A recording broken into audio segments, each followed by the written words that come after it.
Cette journée s'inscrit dans la saison de la Turquie en France et vous avez souhaité, cher Gilles Wenschen, qu'elle aille, entre guillemets, au-delà des allusions, qu'elle soit en un mot scientifique.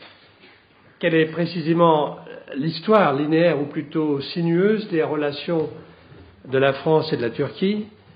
Quelle est la part des mythes et des réalités? Quels sont les éclairages nouveaux que peuvent apporter les recherches actuelles sur ce sujet?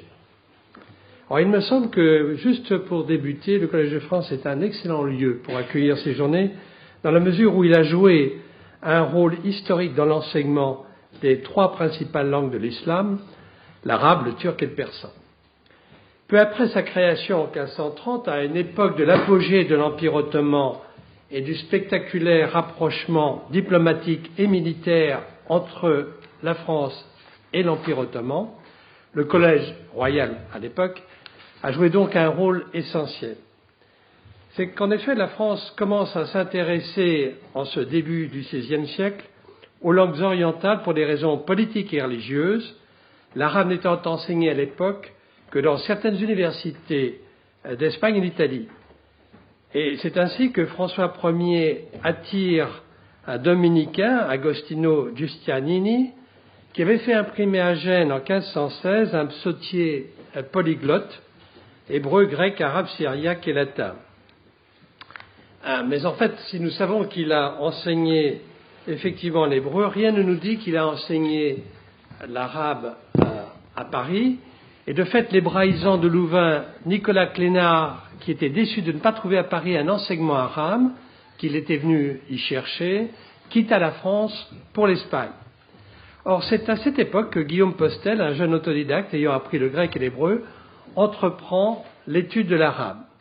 Il se rendra à deux reprises dans l'Empire ottoman, en 1535 et en 1549, apprendra la langue turque et sera le premier à publier en 1575 un petit glossaire turc, français, latin et des éléments de grammaire turque. Nommé lecteur royal sans doute en 1539, son enseignement au Collège de France pourtant ne comprit pas le turc. Il portait sur les lettres grecques, hébraïques et arabiques. En fait, deux critères déterminaient alors les disciplines orientales dignes d'entrer au collège.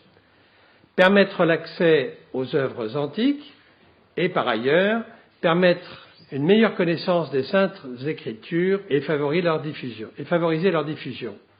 Dans ces conditions, l'arabe, l'hébreu et le syriaque eurent droit de citer au collège nettement avant le turc ou le persan.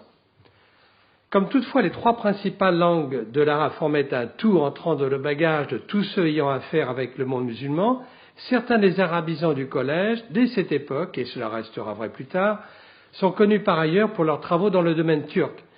C'est par exemple le cas d'Antoine Galland, le premier traducteur des Mille et une nuits, qui fut professeur d'arabe au collège au début du XVIIIe siècle. Alors juste pour l'anecdote, je voulais vous dire qu'en 1709, il prononce sa leçon inaugurale, qu'on appelait à l'époque la harangue inaugurale. Il y avait une foule, puisqu'il a été obligé de louer à ses frais 6 douzaines de chaises et aussi le souffleur. Mais quelques mois plus tard, en novembre 1709 de la même année, on peut lire dans son journal que je me rendis au Collège royal pour faire ma première leçon, mais aucun auditeur ne se présenta.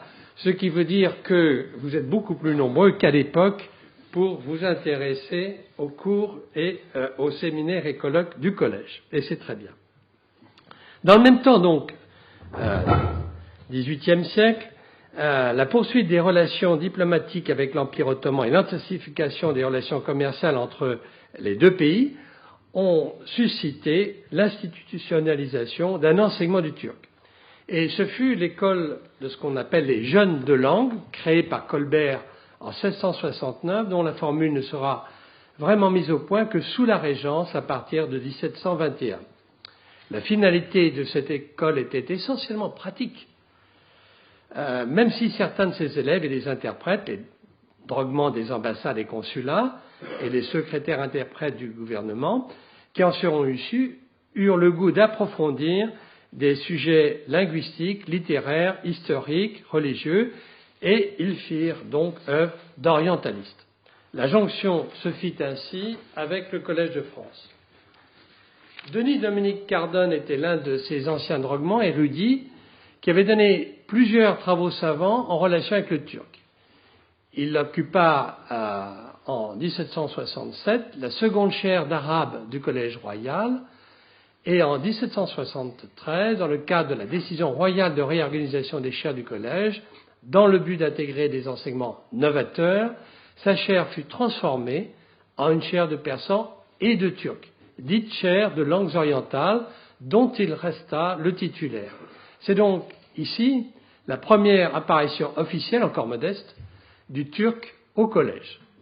Les successeurs de Cardone dans cette chaire furent également d'anciens droguements, et le plus important fut Pierre Ruffin, chargé de nombreuses missions dans l'Empire ottoman et dans le Khanat de Crimée, et qui poursuivit sa carrière diplomatique après avoir été nommé au collège en 1784.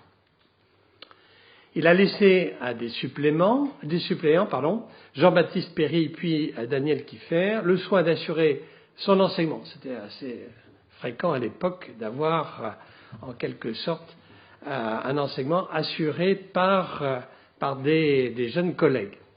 Sur ces entrefaites, Napoléon étant devenu empereur, la séparation entre le turc et le persan fut opérée, chacune de ces langues obtenant une chaire indépendante au collège. Et cette décision est imputable à Talleyrand, qui agissait dans le cadre de ses fonctions de ministre des Relations extérieures de l'empereur et qui répondait à des considérations clairement et résolument utilitaristes. Il estimait que la maîtrise des deux langues était trop nécessaire, suffisamment nécessaire à l'expansion du commerce français dans leurs aires respectives, pour ne pas attacher à l'enseignement de chacune un professeur particulier qui puisse y apporter plus de connaissances et y donner plus de soins. Napoléon signa le décret de création de la chaire de turc en novembre 1805 à Saint-Pölten en Basse-Autriche. Pierre Ruffin resta le détenteur de la chaire tout en continuant à recourir à un suppléant, un proche, donc Daniel Kieffer, qui deviendra titulaire après le retrait de Ruffin en 1822 et le restera jusqu'en 1833. La chaire de turc poursuit son existence dans la première moitié du XIXe siècle, occupée successivement par deux anciens droguements, Alix Desgranges, puis Joseph Mathurin-Corre, qui semble avoir exercé une influence sur les réformes alors en cours en Turquie. Mais nommé en 1854 et emporté aussitôt par le choléra, il n'eut pas le temps de commencer son enseignement au collège. Son successeur, Jean-Baptiste Pavet de Courtel, nommé en 1861, eut un profil tout à fait différent.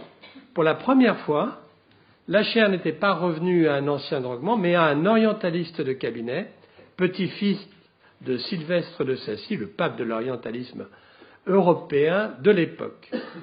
Il finit en 1885 par transformer la chaire de langue turque en chaire de langue et littérature turque. Ces travaux ne portèrent pas seulement sur des œuvres en turc ottoman, mais aussi, ce qui était nouveau, en turc oriental, comme les mémoires de Babur. À sa mort en 1889, sa chaire disparut pour ne plus renaître. Par la suite, à la fin du XIXe et au XXe siècle, dans le cadre de chaires aux intitulés variés, quelques professeurs du collège toucheront encore à certains aspects du domaine turc, entendus dans un sens large, tels que Barbier de Ménard, Paul Pelliot, Louis Ambis ou Albert Gabriel. Et la nomination de Gilles Weinstein à une chaire d'histoire turque et ottomane en 1999 intervint donc 110 ans après la disparition de la chaire de Pavet de Courtel. Donc nous sommes heureux d'avoir une chaire d'histoire turque et ottomane. Et je vous remercie, cher Gilles Weinstein, de bien vouloir maintenant prendre la parole pour animer avec vos collègues les débats de cette journée. Merci. Merci beaucoup, monsieur l'administrateur, et merci de de vous être ainsi éloigné un moment de votre spécialité, assez éloigné, il faut bien le dire, de la turcologie, puisqu'il s'agit de la médecine expérimentale, mais vos fonctions d'administrateur vous ont donné l'habitude de faire des plongées dans toutes sortes de sujets, et je sais aussi que ça correspond à votre goût, et je sais enfin que vous êtes un lecteur d'Orhan Pamuk, donc vous n'avez peut-être pas été trop dépaysé. Nous allons donc ouvrir cette journée au-delà des allusions, s'intitule-t-elle dans son sous-titre. Pourquoi ? Parce que tout au long de cette saison de la Turquie en France, qui est près de son terme, mais qui n'est pas encore terminée, il y a encore des manifestations importantes qui auront lieu dans les jours qui viennent, eh bien on a rituellement évoqué l'ancienneté des relations entre la France et la Turquie, et avant la République turque, bien sûr, les siècles de relations à l'époque ottomane. Mais, me semble-t-il, c'est toujours sous forme d'allusions assez vagues, même pas toujours exactes, puisque le propos de la plupart de ces colloques était de parler du présent et de l'avenir, ce qui est important aussi, il faut bien le reconnaître. Mais il m'a semblé qu'il n'était pas inutile, qu'il n'était pas même nécessaire, qu'il était nécessaire de regarder de plus près ce qu'ont été ces siècles de relations et de saisir l'occasion de cette saison de la Turquie pour faire une espèce d'état de la question à la lumière de travaux qui sont quelquefois anciens, mais aussi de recherches plus récentes, de recherches actuellement en cours. Mais en fait, essayer ainsi de faire un point sur l'histoire de ces relations, ce n'est pas une petite affaire, car étant donné la longévité de ces relations, et étant donné aussi la multiplicité des facettes de ces relations, c'est en fait un très grand sujet. Et dans un premier temps, le projet avait été d'envisager une série de conférences tout au long de la saison turque pour examiner les unes après les autres les différentes périodes, car les périodes sont effectivement différentes les unes des autres, et les différentes facettes de ces relations. En réalité, nous avons été obligés de nous contenter d'un projet plus modeste pour des raisons d'organisation, de disponibilité des locaux, etc. Et donc, nous allons essayer d'embrasser, dans la mesure du possible, ce vaste champ en une seule journée et à travers 8 communications. Et cela m'amène à obliger mes collègues et à m'obliger moi-même, ce que je n'aime pas du tout, à être bref, à résumer la matière, alors que l'idéal aurait été au contraire de ne pas trop la résumer, d'entrer dans le détail et dans la complexité des choses, mais malgré tout, cela, me semble-t-il, vaut mieux que rien, et nous allons donc essayer, moi le premier, d'être discipliné et de faire entrer, sinon la totalité de cette histoire dans une seule et même journée, qui est comme de mettre Paris en bouteille, n'est-ce pas, autant que possible.